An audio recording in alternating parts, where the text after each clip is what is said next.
Nag-iron na talaga tayo. Hindi ako makakain. Hindi ako makapagsalita ng maayos. 29 din. Tapos set na siya. Oh? Oh? Maganda.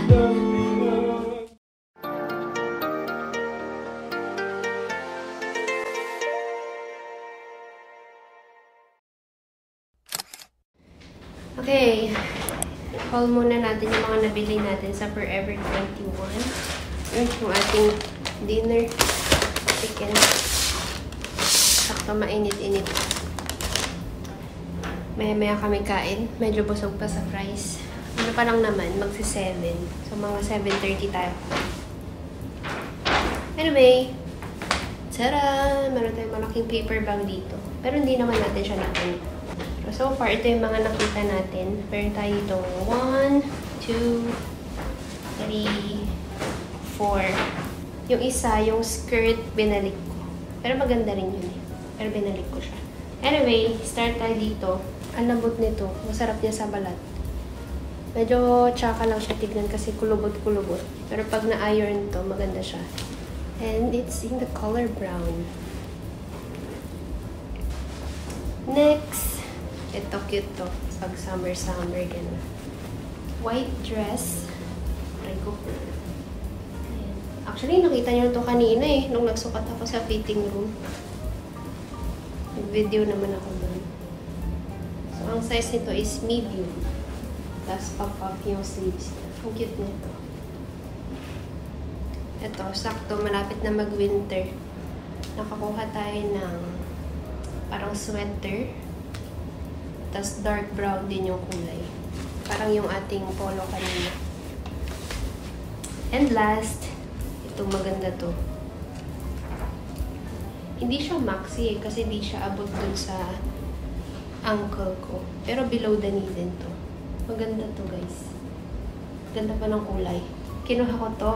Tapos, parang di ko pa siya masyadong feel nung una. Binalik ko. Tapos, nung kukunin ko na sana ulit, nakita ko yung isang ate. Kinuha na niya. Sabi ko, halang wala na.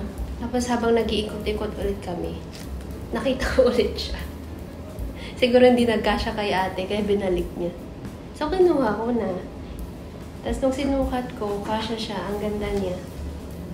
So, yeah. Bumalik siya sa atin.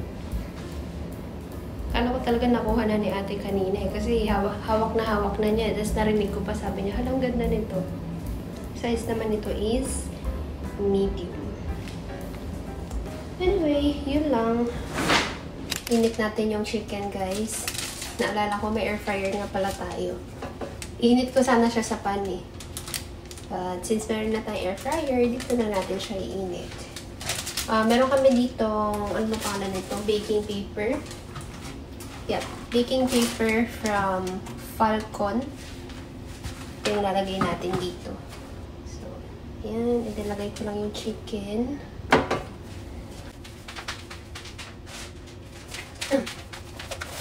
Sakit talaga ng bunganga ko. Parang feeling ko yung dila ko, nag-ano na rin siya. Parang may sugat siya konti sa gilid. Tinignan ko sa salamin kanina. So, parang may tumatama na rin sa dila ko. Halo-halo na talaga. Tapos parang may sore throat pa ako. Lahat na, diba? Kumusta naman ang pa-birthday? Anyway, gawin natin itong chicken. Tig-3 piraso to. Hindi nakita.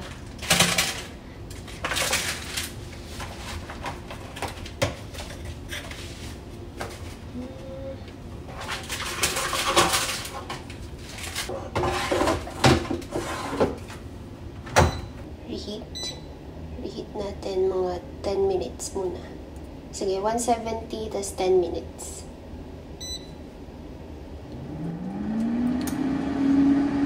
Meron pala siyang preheat na 3 minutes. Pwede mo siyang skip kung ayaw mo, kung diretso cook na siya.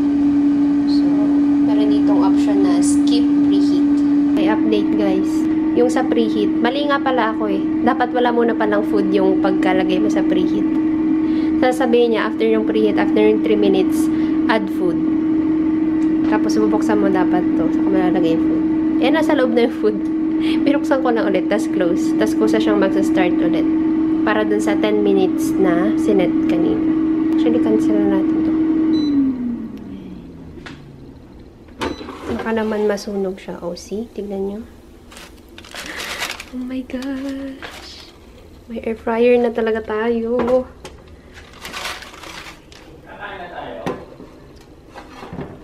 Pwede na siguro. Para matapos na. O yan, sobrang init nga.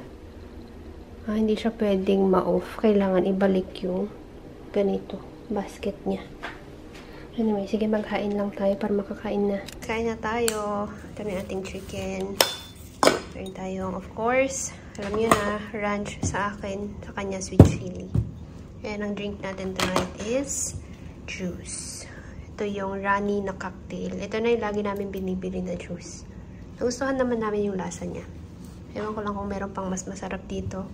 Pero ito na yung lagi namin binibili. Anyway, let's eat. Sana makakain ako maayos. Ang sakit ng bunganga ko.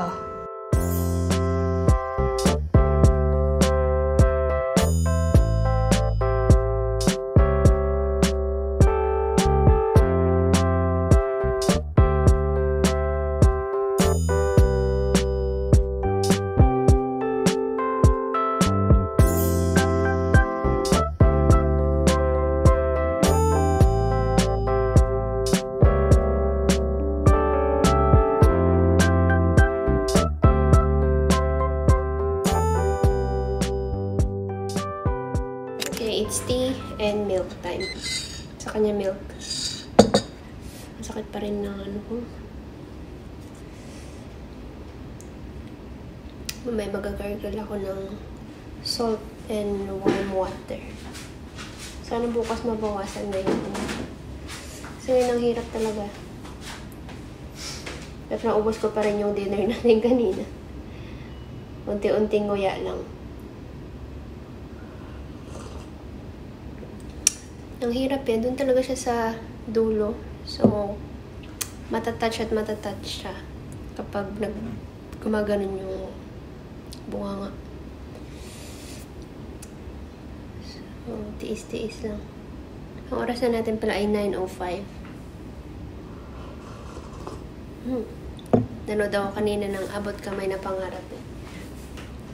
Nakahabol na ulit tayo. Updated na ulit. Yun nga lang, kailangan kong medyo mahirap na manood ngayon. Unlike dati. Yung mga una-unang episode. Kasi okay pa siya dito. Tapos nung mga bandang 200 plus na, pa 300 na episode, ano na, hindi siya available na dito. So, kailangan ko mag-VPN. Hello!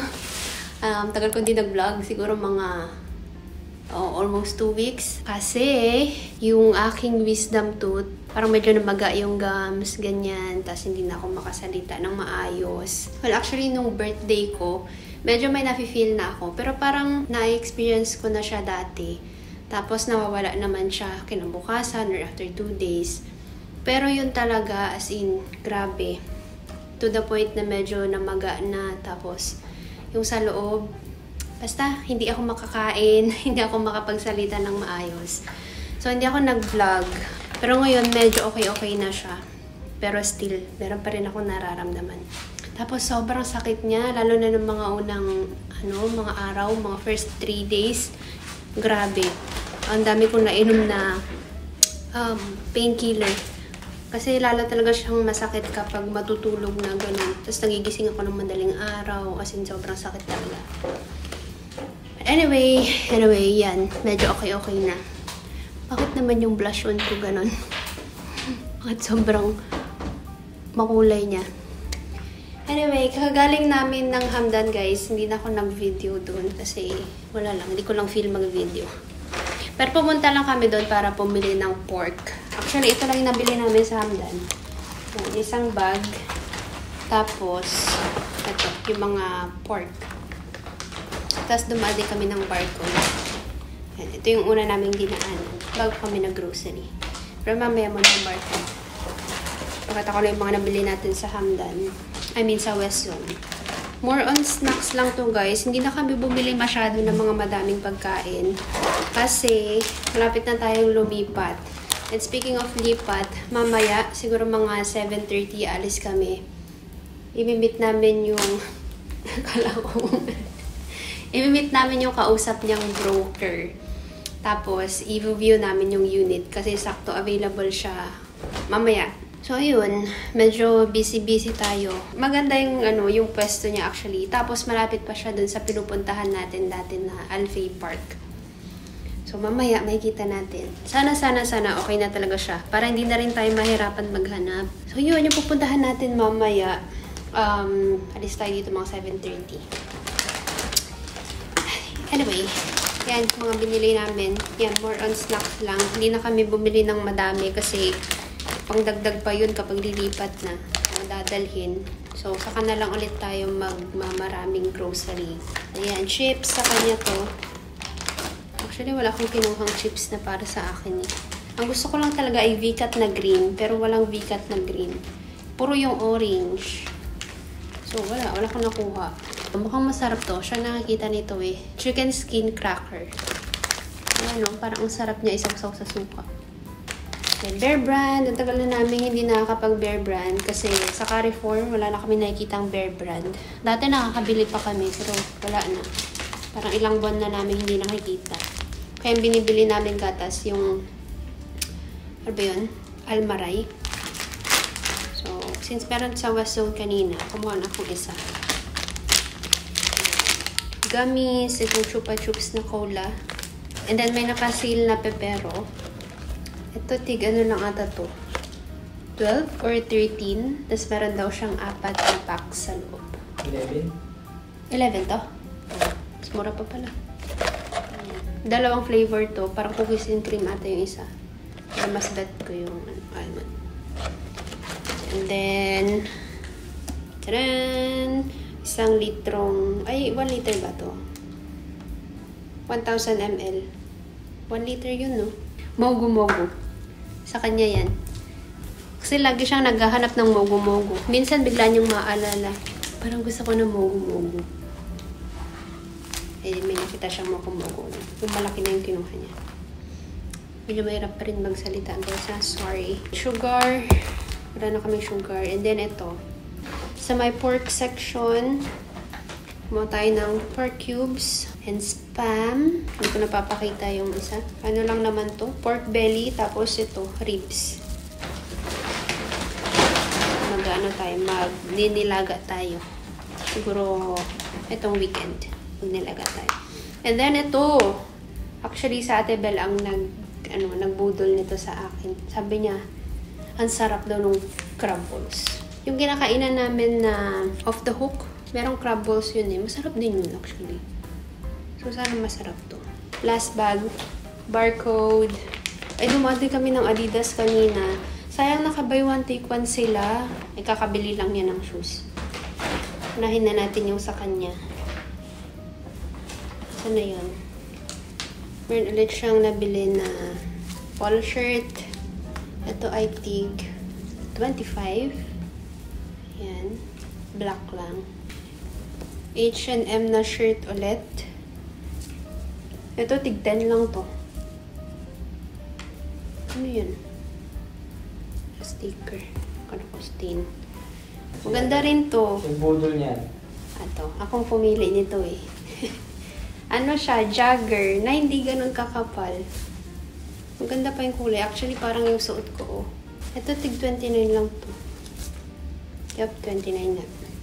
Tapos garterize din sa baba. Ako naman, meron din akong nakuhang pants. Actually, sa lalaki. Pang lalaking section. Doon ko siya nakuha. Ito, magkakasama sila kanina. Eh, nakita ko, parang okay din siya. This is from the brand Romwe. Ito, yung sa kanya is Shein. Maganda sana to, plain lang. Kaso meron siyang design dito na ganyan. Pero okay lang din. Yung ganito kasi na nabili namin, yung ginagamit ko na ganito, nabili din namin siya sa barcode. Tapos din sa men's section. Medyo masikip na siya sa akin. So, sabi ko parang hindi ko na siya magamit ng Medyo komportable. Ito nung sinukat ko siya, sabi ko, ay, sarap sa feeling. Hindi masyadong fit. So, yeah. Sa men's section. Walang ganito sa pambabae sa taas eh. Pang workout. Ang ganda nito. Ang kapal pa niya. Ito ay tig 25, 29 din. 29 din. Tapos set na siya. Tapos leggings. Saan ang harap nito? Kita pusod mo dyan. Hindi, kasi high waist siya. Ganito yun. Anyway, yan. Pang workout natin. Siya. Sipagin na tayong mag-workout talaga. Okay, next. Nakahanap tayo ng swimwear, guys. Ang ganda ng kulay nito. Pero parang hindi ko siya kayang isuot ng ganyan. Kailangan natin ng pangharang. Itong pang taas, okay lang. Ang hirap niyang i-ano guys. Kailangan isuot siya para mas makita. But anyway, ganyan siya. Ayan. Meron din siyang padding, which is good. And tig 19 lang to guys. Ang mura na nito. Tapos set pa siya. Yung mga nakikita ko kasi sa Brands for Less, medyo mahal yung mga set eh. O, ito, Shein talaga. Nagmura na yung mga ganito kasi pa-winter na. More on mga, sweaters na yung andun kanina. Ito ang pinaka-favorite ko sa ating nabili. And ito ay size 40. Saktong-sakto siya sa size ko. Tapos nag-iisa lang. Actually, tig-isang size lang naman yung mga design nila dun. Tapos tig 39 lang to guys. Tig 39 lang siya. And hindi siya mukhang cheap. Alam niyo yun? Yung, diba pag tinignan mo yung shoes minsan parang mukhang umurahin siya agad-agad tignan. Ang ganda pa niya sa paa. Pointed siya pero hindi siya yung masakit pag nakaganon yung paa mo. Hindi pa natin nabuhay ang 4-5. Oh, buksan ko? Okay. Pag ganitong Asya mo talaga naka-shoes pa. 60 naman maglakad pag naka-sandals. Oh? Oh? Magandang dilag. Na. Binabola mo lang ako eh. Oh, ayan guys. Dito tayo sa may salamin. Pero ganyan lang siya. Ang cute kaya niya. Oh. Pointed. Tapos nude pa yung kulay. Tapos meron siyang pa-accent dyan na to. May beads siya. Ayan. Pwede mo siyang actually ilagay sa gilid. Or kung saan mo siya gusto. Ayan. Or tig-isa both sides. Pero yan. Ang cute talaga nito. Buti na lang nagkasya siya sa akin. Medyo hindi masyadong clear sa camera. Bukas na lang. Pakita ko ulit sa inyo. I like it. Okay. Yun lang.